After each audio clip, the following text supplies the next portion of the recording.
Hey folks, this is Guru Mayer. Welcome to Motion SOS. Talking today about, are emotions a weakness? They often seem so, and we're told they're so. Don't be a fraidy cat. You shouldn't feel like that. Don't feel bad.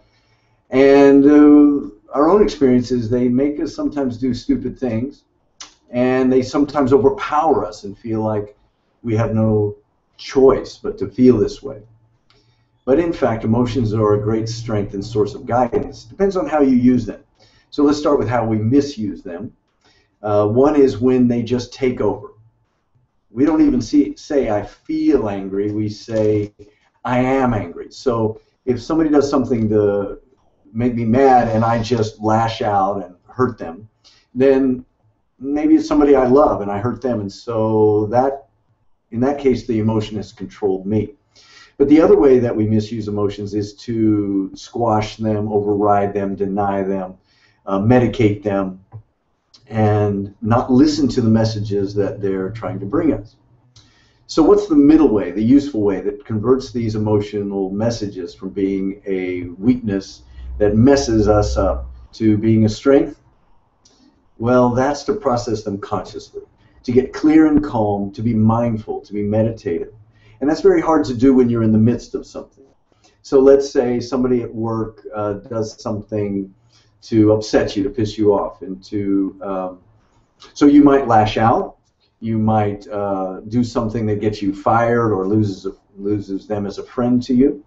You might also just go back and be quiet and stuff it and say nothing, and then stew, and then you feel angry anyway, and later you go home and wreck the car, kick the cat, or yell at somebody else.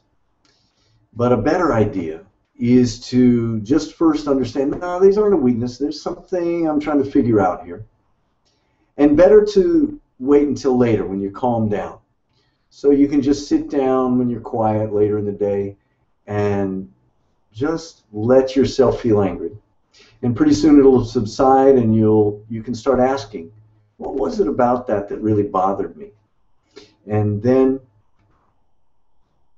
in that calmness, it'll become clear. Maybe with a little practice, it'll become clear, and you will say, "Hey, well, I like that person, and it seemed like they really were being mean to me." And you can even ask and hear within your heart, "What do I need to do?" And you may then be led to go and talk to them the next day or write them an email or something when you've cooled off. And then your anger will contribute to your safety and protection, something you really want, to be closer and safer with that person, not just in the relationship. So if in the future you will first just not feel that your emotions are a weakness, and have that'll start a change where you're just going, well, there's something here for me to learn, and it's not that I'm stupid or something like that. And then to begin to process them. And so with these two first steps, you can make a lot of difference in using your emotions as a source of guidance and even wisdom. So I hope you'll take care and begin this new healthy relationship with your emotions. And please join me Fridays at 4 p.m.